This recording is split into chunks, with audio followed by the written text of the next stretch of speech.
تو 4 اور 6 آدمی ٹوٹل جنت میں جائیں گے، جس میں ایک جہلم والی سرکار ہوگی، ایک جناب توصیف الرحمان راشدی صاحب ہوں گے، جناب پروفیسر غامدی صاحب ہوں گے، لیکن ان کے بھی وہاں جا کے ٹائٹ پھڈے ہوں گے. یہ 3 سے 4 آدمی ہوں گے ٹوٹل جو کہاں جائیں گے؟ جنت.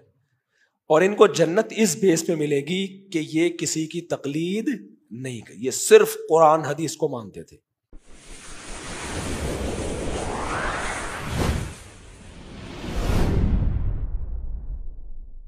ایسے کسی مدرسے میں 2 نمبری ہو، فوراً دیکھو مدرسے 2 نمبر ہوتے ہیں. کسی دیوبندی عالم نے کوئی غلط حرکت کی ہو، وہ ویسے ہی دیکھا دیوبندی ایسے ہوتے ہیں. کسی دیوبندی نے کوئی غلط بات لکھ دی ہو اپنی کتاب میں، لکھنے والے تو دنیا میں دیکھا دیوبندی ایسے ہوتے ہیں. تو یہ مثال ذہن میں رکھیں، کوئی مسجد سے چپل چوری کرے تو 99% چانس ہوتا ہے کہ وہ حنفی ہو، کیونکہ اہل سنت والجماعت میں 99% لوگ کیا ہیں پاکستان میں؟ پوری دنیا میں 50% حنفی ہیں، 30% شافعی ہیں، 17% مالکی ہیں، 2% حنبلی ہیں، 1% باقی لوگ ہیں. تو یہ اگر فرقہ پرست ہوتے نا، حنفی شافعی مالکی حنبلی، تو جنت میں تو 2-4 آدمیوں کے علاوہ کوئی جائے گا ہی نہیں. یہ اگر فرقہ پرستی اس کو بولتے نا، تو جنت میں کافر تو ویسے ہی جہنم میں جائیں گے. اب اندازہ لگا لو 6 ارب کی آبادی ہے تقریباً، ان میں 5 ارب تو ویسے ہی جہنمی ہیں، 1 ارب بچ گئے. اس 1 ارب میں اہل سنت والجماعت کی بات کر رہا ہوں، کیونکہ جنتی فرقہ اہل سنت والجماعت ہے. یہ جہلم والی سرکار بھی یہ بات مانتی ہے کہ اصل جو جنتی فرقہ ہے وہ کون سے ہے؟ اہل سنت والجماعت. تو اہل سنت والجماعت کے 4 مکاتب فکر ہیں، اور یہ مشاہدے پر مبنی حقیقت ہے کہ 50% سے زیادہ حنفی رہے ہیں. اب کتنے ہو گئے ہیں؟ 50%. تھوڑی سی کمی آئی ہے اب. پہلے تو ہمیشہ سے زیادہ تر حنفی ہی رہے ہیں، بہت زیادہ. تو 50% حنفی. اور یہ ڈاکٹر ذاکر نائک کی تحقیق ہے جو میں نے خود سنی ہے، میں نے ڈاکٹر صاحب سے براہ راست سنی ہے. سننے کی ضرورت بھی نہیں ہے، تو ویسی گراؤنڈ ریئلٹی ہے نا، آپ نیٹ پہ سرچ کریں گے آ جائے گا. تو اہل سنت والجماعت میں 50% کون لوگ ہیں؟ حنفی ہیں. 30% شافعی ہیں. ملیشیا، انڈونیشیا، پورا شافعیوں کا علاقہ ہے، شام میں بھی بہت سارا حصہ. اور حنفیوں میں جو ہے یہ شام میں، مصر میں، اور ترکی تو پورا حنفی ہے ٹوٹلی. افغانستان، ازبکستان، تاجکستان، امام بخاری کا شہر بخارا وہ ٹوٹلی حنفی ہیں. میں تو گیا ہوں وہاں پہ. تو پھر یہ بر صغیر کی آبادی کتنی زیادہ ہے. یہ تو 17% مالکی ہیں جو افریقہ کی طرف ہیں، 2% حنبلی ہیں جو سعودی عرب میں ہیں. حنابلہ سعودیہ کے علاوہ کہیں بھی نہیں ہے. اور 1% بلکہ اس سے بھی کم اہل حدیث ہوں گے، سلفی ہوں گے جو، اچھا یہ سب کسی ایک اس پہ جمع نہیں ہے یعنی یہ بکھرے ہوئے ہیں. جیسے 50% جو حنفی ہے نا، تو ان کے پاس ایک لا ہے، صدیوں سے وہی چلا آ رہا ہے. 30% شافیوں کی متعین کتابیں ہیں، وہ سب ایک اس پہ جمع ہیں. 17% مالکیہ کی متعین کتابیں ہیں. 2% حنابلہ کی متعین کتابیں جو سعودی عرب کی یونیورسٹی میں پڑھائی جاتی ہیں. جو 1% اہل سنت والجماعت میں بچتے ہیں نا، اہل حدیث سلفی، یہ ان کی ایک کتاب نہیں ہے. ان میں ہر آدمی دوسرے سے ایک مختلف مکتبہ فکر رکھتا ہے. سمجھتے ہو کہ نہیں؟ اس میں جہلم والی سرکار کے الگ نظریے ہیں، جناب توصیف الرحمان راشدی صاحب کی الگ دنیا ہے، مولانا اسحاق صاحب جو تھے ابھی کچھ دن پہلے ان کا انتقال ہوا، اللہ ان کی مغفرت کرے، ان کا ایک الگ ہوگا.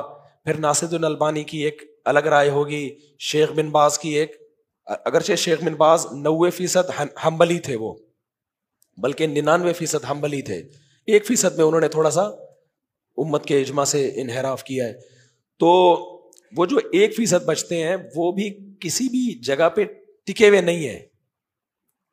تو اب مجھے ایک بات بتاؤ کہ 5 ارب تو گئے جہنم میں کافر، 1 ارب میں 99% جو اہل سنت والجماعت میں تھے وہ فرقہ پرستی کی وجہ سے جہنم میں جائیں گے. بھلے بعد میں نکل آئیں گے لیکن جائیں گے تو نا، کیونکہ فرقہ پرستی تو جہنم میں لے جاتی ہے انسان. اور جو 1% بچیں گے ان میں بھی وہ ایک دوسرے کے خلاف ہیں. وہ کہتا ہے یہ ٹھیک نہیں، وہ کہتا ہے یہ ٹھیک نہیں. تو 4 اور 6 آدمی ٹوٹل جنت میں جائیں گے، جس میں ایک جہلم والی سرکار ہوگی، ایک جناب توصیف الرحمان راشدی صاحب ہوں گے، جناب پروفیسر غامدی صاحب ہوں گے. لیکن ان کے بھی وہاں جا کے ٹائٹ پھڈے ہوں گے، کیونکہ یہ تینوں فرقہ پرستی کے خلاف ہیں. جنت میں جائیں گے اس بیس پہ کہ یہ تینوں فرقہ پرستی کے کیا ہیں؟ خلاف ہیں. اس بیس پہ ان کو جنت ملے گی، کیونکہ حنفیوں کو مانتے ہیں، کیونکہ ہم تو مقلد ہیں نا، اندھے مقلد ہیں ان کی رائے میں. تو اندھا مقلد کہاں سے جنت میں جائے گا بھائی؟ تو ہم لوگ جائیں گے جہنم میں سارے کے سارے. اور میرے تو اللہ معاف فرمائے اتنے بچوں کے ساتھ اتنی بڑی فیملی آدھی جہنم، تو اللہ بچائے ہمارے خاندان سے نا، کہیں اللہ بچائے یار جہنم سے، ڈر بھی لگ رہا ہے ایسی باتیں کرتے ہوئے. ٹھیک ہے نا؟ تو اب مجھے ایک بات بتاؤ، یہ 3 سے 4 آدمی ہوں گے ٹوٹل جو کہاں جائیں گے؟ جنت. اور ان کو جنت اس بیس پہ ملے گی کہ یہ کسی کی تقلید نہیں کی، یہ صرف قرآن حدیث کو مانتے تھے. اس بیس پہ جنت ملے گی. اصول ان کے ٹائٹ تھے بقول ان کے، لیکن وہاں جا کے ان کے کیا شروع ہوں گے جنت میں؟ بھڈے. کیونکہ ہر آدمی نے قرآن و حدیث کی تشریح دوسرے سے مختلف پیش کی ہوئی ہے. سمجھتے ہو کہ نہیں سمجھتے؟ تو اس لیے میرے بھائی یہ منجن بک رہے ہیں فرقواریت کے نام پہ. اور کوئی حنفی یا دیوبندی اگر غلط کر رہا ہے تو وہ دیوبندیت کے کھاتے میں مت ڈالو. دوسری بات میں بار بار آپ سے کہتا ہوں، دیوبندی کوئی فرقہ نہیں ہے. جہلم والی سرکار کہتی ہے 1857 میں دیوبند مدرسے کی بنیاد رکھی گئی، اس سے پہلے دیوبند نام کا کوئی فرقہ نہیں تھا. تو دیوبند مدرسے کی بنیاد رکھی گئی ہے، لہذا یہ 1857 میں پیدا ہونے والا فرقہ ہے. میں جناب سے عرض کرتا ہوں، جہلم اکیڈمی کی بنیاد سن 2006 یا 7 میں رکھی گئی ہے. اگر 1857 میں دیوبند مدرسے کی بنیاد رکھنے سے ایک نیا فرقہ اس کو آپ کہہ رہے ہو، تو جہلم اکیڈمی تو 2057 پتہ نہیں 7 یا 6 میں، ہو سکتا ہے سال آگے پیچھے ہو جائیں، 2000 کے بعد ہی رکھی گئی ہے. تو یہ تو بالکل لیٹسٹ ورژن ہو گیا کہ نہیں ہو گیا؟ نہیں آئی میرا خیال بات سمجھ. اور بھائی مدرسے کی بنیاد 1857 میں رکھی گئی ہے، فرقہ 1857 میں وجود میں نہیں آیا ہے. سوال پیدا ہوتا ہے جب فرقہ وجود میں نہیں آیا ہے تو اس کو دیوبند کا دم لگانے کی ضرورت کیا تھی؟ اس پہ سیدھا سیدھا مسلمان بولتے ہیں اپنے آپ کو، دم لگانے کی ہم نے نہیں لگائی ہے دم، یہ دم پبلک نے لگائی ہے. کیونکہ کچھ علماء ایسے تھے، جناب احمد رضا خان بریلوی صاحب، ان کے نظریات بہت ڈیفرنٹ تھے. وہ میلاد شریف اور تیجا 40واں 12 ربیع الاول ان چیزوں کو بہت پروموٹ کیا انہوں نے. تو جن لوگوں نے احمد رضا خان بریلوی کو فالو کیا ان کو بریلوی کہا جانے لگا. جنہوں نے ان کو فالو نہیں کیا، یہ نہیں کہ جنہوں نے علماء دیوبند کو فالو کیا، نہ، جنہوں نے احمد رضا خان بریلوی کی تعلیمات سے اتفاق نہیں کیا، ان کو عوام نے فرق کرنے کے لیے کیا کہنا شروع کر دیا؟ دیوبندی کہنا شروع کر دیا.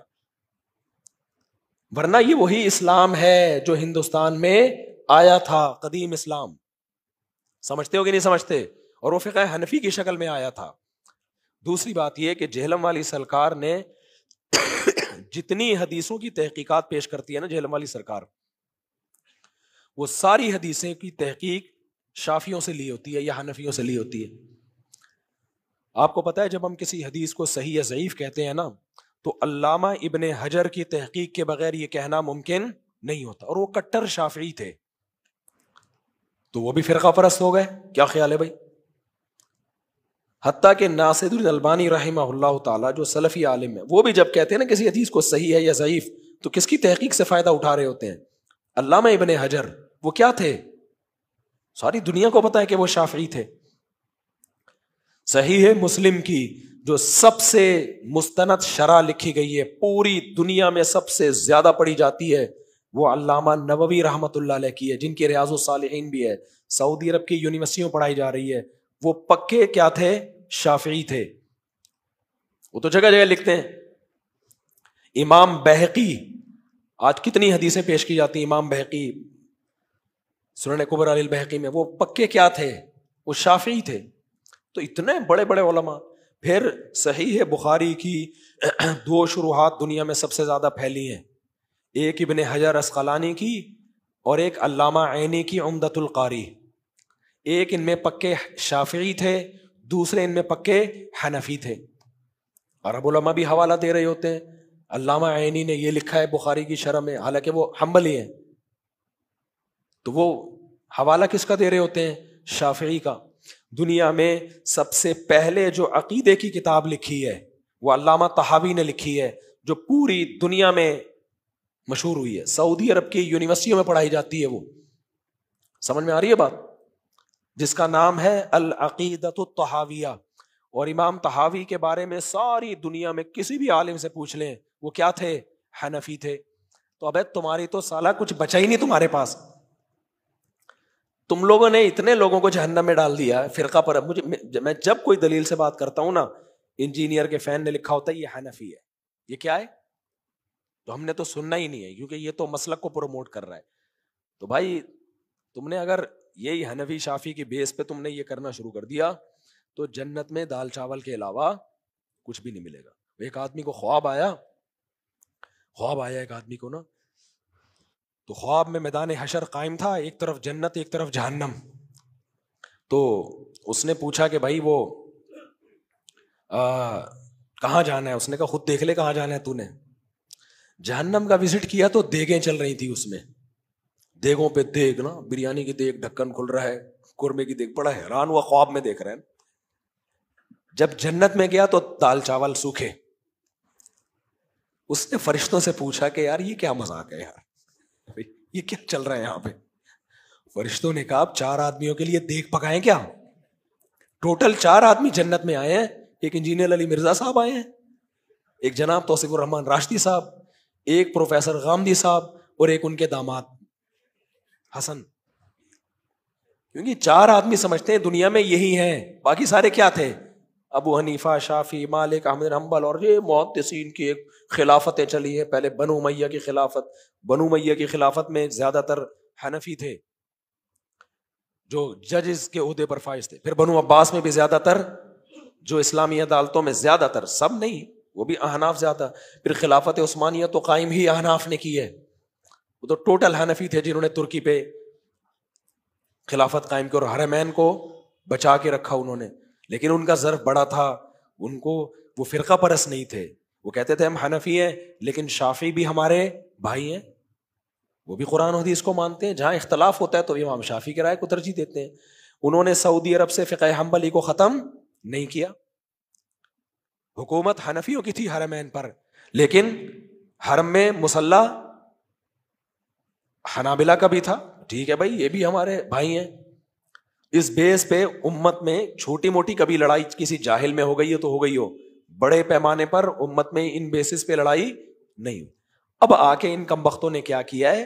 اتحاد کے نام پہ لڑائیاں ڈال دی ہیں. محلے میں نا چند فسادی عورتیں ہوتی ہیں جو جوڑ کے چکر میں لڑوا رہی ہوتی ہیں، ہر محلے میں ہوتی ہیں. وہ بڑی خیر خواہ بن کے آتی ہیں، ساس کو بہو کے بارے میں سمجھائیں گی، بہو کو ساس، وہ کیا کر دیتی ہیں؟ لڑا دیں. تو یہ فسادی ٹائپ کے وہی خواتین جیسے، بعض سب خواتین نہیں ہوتی بھائی، لوگ کہتے ہیں خواتین کے خلاف بولتے ہیں. میں پاگل تھوڑی ہوں، میں اپنے بھی اپنے گھر میں عزت کے ساتھ میں نے رہنا ہے.